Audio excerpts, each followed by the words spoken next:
सभी को नमस्कार। हिंदी के एक नए वीडियो में आप सभी का हार्दिक स्वागत है।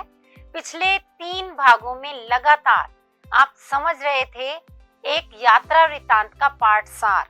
कौन सा यात्रा वृत्तांत? बुद्ध, बारूद और पहाड़। तो आपने अभी तक जितना भी समझा वो पाठ सार पर पूरा नहीं हुआ, होगा तभी जब आप देखेंगे भाग 4। तो चलिए शुरू करते हैं जल्दी से चौथे भाग को और समझते हैं कि लेखिका ने आज किस किस स्थान की यात्रा के विषय में हमें बताया है। लेकिन अभी तक जो हमने जाना था वो ये कि लेह में, श्रीनगर के अंदर जो ये स्थान है वहां लेखिका गई। लद्दाख की राजधानी है लेह, इसका वर्णन किया। उन्होंने नानक हिल और गुरुद्वारा पत्थर साहब का वर्णन किया। पेंगोंग लेक के विषय में भी बताया और साथ ही साथ निबू में जंगस्कार नदी, सिंधु नदी के संगम पर भी विचार किया। उसका भी प्राकृतिक सौंदर्य यहाँ दर्शाया। और लेखिका ने हमें नुब्रा वैली के बारे में भी बात की, चांगला के विषय में भी बताया और साथ ही साथ हेमिस मोनेस्ट्री के भी दर्शन कराए।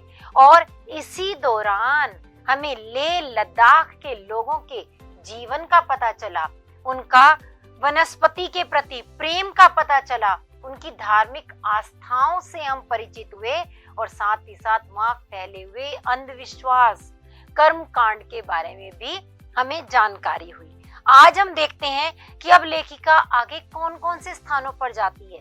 क्या वह अभी भी किसी और मोनेस्ट्री के दर्शन करती है? क्या वह अभी भी वहां के लोगों से बातचीत करती है या क्या क्या देखती हैं? उसके बारे में जानने के लिए चलिए हम पाठ को आगे देखते हैं।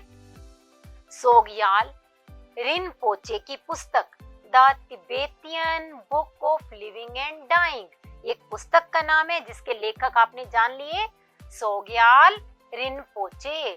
उनके अनुसार बुद्ध की इस नगरी में शव को जलाने के बाद भी 4 दिनों तक उसकी भस्म की पूजा करके पहाड़ पर रख दिया जाता है और 49 दिनों तक मृत व्यक्ति के कमरे में दीप जलाया जाता है। ऐसी वहां की प्रथा है, एक रिवाज है कि भले ही मृत्यु हो गई लेकिन 49 दिनों तक वहां पर दीप जलाया जाएगा और ऐसा माना जाता है कि इससे मृत आत्मा को शांति प्राप्त होती है। लद्दाखी जरा सी भी बारिश होने पर डर कर गोपा में जाकर प्रार्थना शुरू कर देते हैं। गोपा क्या है? गोपा यानी वहां पहाड़ों में बनी हुई वे गुफाएं जो कि गुप्त स्थान है, रहस्यमय स्थान है।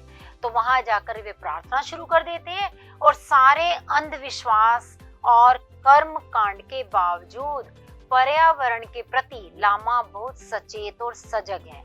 यही कारण है कि वे पेड़ों की रक्षा करते हैं, वे वनस्पतियों की, वहां के पशु पक्षियों और वहां जो भी प्राकृतिक संसाधन है उनके लिए वे बहुत अधिक सचेत हैं।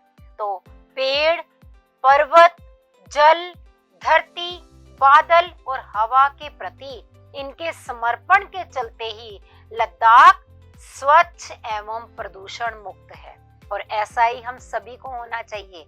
हमें भी प्रदूषण से मुक्ति पाने के लिए इसी प्रकार सचेत रहना चाहिए और पर्यावरण के लिए हमेशा चिंतित होना चाहिए। लेह में पहाड़ी औरतें सेब और कच्ची खुबानियों के पैकेट्स बेचती, घास के गट्ठर ढोती, नहरें खोदती, रास्तों को चौड़ा बनाने के लिए ईंट, गारा, पत्थर और चूना ढोती दिख रही थी। तो इससे हमें वहां के जनजीवन का पता चलता है कि वहां के लोग किस किस प्रकार के कार्य करते हैं, विशेषकर महिलाएं कौन कौन से कार्यों में संलग्न रहती हैं। आगे देखते हैं। वहां बिहार, झारखंड और नेपाल के ढेर सारे मजदूर जीवन से हार नहीं मानने की जिद में हिमालय की छाती चीरकर रास्तों को चौड़ा करने में अपना जीवन दांव पर लगा रहे थे। कहने का मतलब क्या हुआ कि वहां कठिन पहाड़ों के बीच में मार्ग बनाना आसान काम नहीं है। मगर वे अपनी जिंदगी को दांव पर लगाकर ये कठिन कार्य भी पूरा कर रहे थे। और ये मजदूर अलग अलग राज्यों से आए हुए थे। इन रास्तों को देखकर लेखिका को सिक्किम के रास्तों पर कहीं पड़ा याद आया।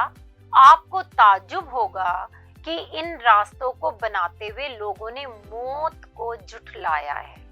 यह जो शब्दावली आप देख पा रहे हैं, इसमें काफी गहरा अर्थ छिपा है कि अपनी मौत को झुठलाते हुए, यानी अपनी जिंदगी को दांव पर लगाते हुए वे कार्य को संपन्न करते हैं।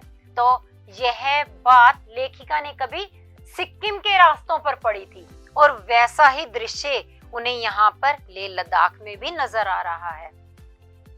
अब आपने जितना समझा है, जल्दी से उस पर छोटे छोटे से मैं प्रश्न आपसे पूछती हूँ, आप उनके उत्तर दे दीजिए। पहला प्रश्न, the Tibetan book of living and dying के लेखक कौन है? याद आ गया होगा, अवश्य आया होगा, क्योंकि अभी अभी हमने पढ़ा। सोग्याल रिनपोचे या फिर सोनम वांगचुक? खुद ही उत्तर दीजिए।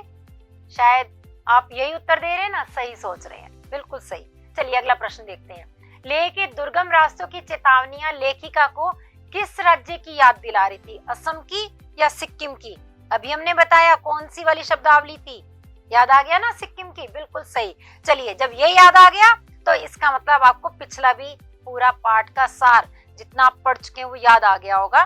तो हम ऐसा करते हैं, आगे बढ़कर के फटाफट आज इस पाठ को पूरा करते हैं। तो आगे देखिए क्या कहा लेखिका ने। इसके बाद मधु कांकरिया कारगिल से लेह के रास्ते पर बनी सबसे रहस्यमयी, सबसे पुरानी लामा यूरू मोनेस्ट्री पहुंची। एक मोनेस्ट्री की बात हम पहले कर चुके हैं, मिस मोनेस्ट्री। आज एक दूसरी मोनेस्ट्री की बात हम कर रहे हैं, यूरू मोनेस्ट्री। ये जो लामा यूरू मोनेस्ट्री है, यह दूर से ताश के घर जैसी दिखती थी। किंवदंती है कि इस मोनेस्ट्री की जगह पहले एक बड़ी सी झील थी। किंवदंती का अर्थ हम पहले भी जान चुके हैं, लोगों द्वारा कही गई बात, सुनी सुनाई बात, यानी ऐसा माना जाता है कि इस स्थान पर पहले झील थी और वह झील जब सूख गई तो वहां पर मोनेस्ट्री बना दी गई। और इस मोनेस्ट्री के भीतर बुद्धत्व प्राप्त स्त्री प्रज्ञा तारा की मूर्ति देखकर सुखद आश्चर्य हुआ। प्रज्ञा तारा, देखिए, ज्यादातर पुरुषों को अधिक स्थान दिया जाता है, पुरुषों को अधिक महत्व दिया जाता है, परंतु यहाँ पर एक स्त्री की, प्रज्ञा तारा की मूर्ति देखकर लेखिका को सुख भी प्राप्त हुआ, आश्चर्य भी हुआ कि यहाँ स्त्रियों को भी सम्मान प्राप्त हो रहा है। लामा यूरू के बाद अगले पड़ाव नुब्रा वैली के लिए उन्हें खरदुंगला टॉप से होकर जाना था। ये टॉप बहुत प्रसिद्ध टॉप है। यदि आप इस स्थान की यात्रा का कोई भी प्लान कर रहे हैं, कोई योजना बना रहे हैं, तो याद रखिएगा किन किन रास्तों से होकर आपको जाना है। तो यहाँ नुब्रा वैली अगर जाना हो तो खरदुंगला टॉप से होकर के जाना होता था। और खरदुंगला टॉप दुनिया का सबसे ऊंचा मोटर से जाने का रास्ता है, यानी ये ऐसा रास्ता है जहाँ से गाड़ियां जा सकती हैं। और यह पूरा इलाका ही सेना के नियंत्रण में था। यहाँ पाकिस्तान सहित कई युद्ध के नायक कर्नल सेवांग रिग्ये की पूरी जीवन यात्रा अंकित थी। तो जैसे आपने पहले ही देखा, अनेक शहीदों और अनेक ऐसे लोगों के वहां पर स्मारक बने हुए थे जिन्होंने कुछ विशेष योगदान दिया। उन्हीं में से ही एक ऐसे ही नायक ये कर्नल सेवांग रिग्ये भी थे। आगे बढ़ते हैं। ऊंट सफारी के लिए मशहूर नुब्रा घाटी में सफेद बालू के टीले, ये आप देखेंगे क्या क्या चीज दिखाई दी लेखिका को। सफेद बालू के टीले, विभिन्न रंगों के पहाड़, चंबा की आदमकद मूर्ति भी दिखी। लद्दाखी चंबा को भगवान की तरह मानते हैं। क्यों? क्योंकि ऐसी मान्यता है कि ये चंबा सारे पहाड़ों की रखवाली करते हैं। तो इस प्रकार हमें उनकी एक अन्य मान्यता के विषय में भी पता चला। और अंतिम दिन उन्होंने तिबेतियन रिफ्यूजी मार्केट और श्वेत भव्य गोलाकार शांति स्तूप और स्टॉक पैलेस भी देखा। श्वेत यानी सफेद रंग का, सफेद रंग के इस प्रकार के उन्होंने स्तूप को भी देखा। और बीच रास्ते में तिब्बत से आए ढेरों शरणार्थी देखे और वे क्या कर रहे थे, जो लगभग समान संस्कृति होने के कारण यहाँ की माटी और संस्कृति में रच बस गए थे। यानी जो बाहर से आए हुए लोग हैं उन्हीं को शरणार्थी कहा जाता है। अलग अलग स्थानों से आए हुए शरणार्थी यहाँ पर मौजूद थे, लेकिन यहाँ लेखिका विशेष रूप से तिब्बत से आए हुए उन शरणार्थियों की बात कर रही है जो कि यहाँ आकर बस गए और यहीं के ही होकर के रह गए, क्योंकि संस्कृति में समानता है तो इसीलिए वो यहीं का ही एक अंश बनकर रह गए। आज भी आजाद तिब्बत और अपने लोगों के बीच बैठकर छांग पी सकने का स्वप्न उन शरणार्थियों की आंखों में हर पल झिलमिलाता रहता है। छांग क्या है? एक तिब्बतियन पेय है, एक ऐसा पीने का पदार्थ, एक ऐसा ड्रिंक जो कि विशेष तौर पर तिब्बत में पिया जाता है, जिसका नाम है छांग। और जो तिब्बत से आए हुए शरणार्थी हैं वो आज भी चाहते हैं काश ऐसा मौका मिले, वे अपने तिब्बत के उन लोगों के साथ बैठ करके फिर से इसका आनंद ले सके, छांग पी सके। लेखिका यंग जालिन धावा के दर्द को महसूस करती, दम तोड़ते बुद्धत्व के पुनः दुरुस्त होने की दुआ करती है। ये यंग जालिन धावा कौन है? उसके ड्राइवर, जो कि हर स्थान पर उनके साथ साथ रहे, तो उनके दर्द को लेखिका ने महसूस किया, मगर साथ ही साथ उन्होंने यह भी देखा कि यहाँ पर बौद्ध धर्म तो फैला है, पर बौद्ध धर्म अपने वास्तविक रूप में नहीं है। वहाँ कर्मकांड, अंधविश्वास आ चुके हैं, जिससे कि वह दम तोड़ रहा है और लेखिका चाहती है वह दुरुस्त हो जाए, अपने सही वास्तविक स्वरूप में आ जाए। वह इस आकांक्षा के साथ अपनी 9 दिन की यात्रा समाप्त करती है कि काश हिंसा, नफरत और खून खराबे की लहरें थम जाएं और तिब्बत के विस्थापितों को उनका तिब्बत वापस मिल जाए। विस्थापित मतलब जो अपना स्थान, अपनी मूल जगह छोड़ करके यहाँ आकर के रहने को विवश हैं, तो वे वापस अपने तिब्बत में जा पाएं और जिस तरह से रहना चाहते हैं उस तरह से रह सके। और ऐसा कब होगा? जब तिब्बत के ऊपर चीन का कब्जा समाप्त हो जाएगा। तो ऐसी लेखिका ने यहाँ पर आकांक्षा की। और इसी के साथ ही हमारा यह पाठ जो हमने 4 भागों में जाकर पूरा किया वह समाप्त होता है।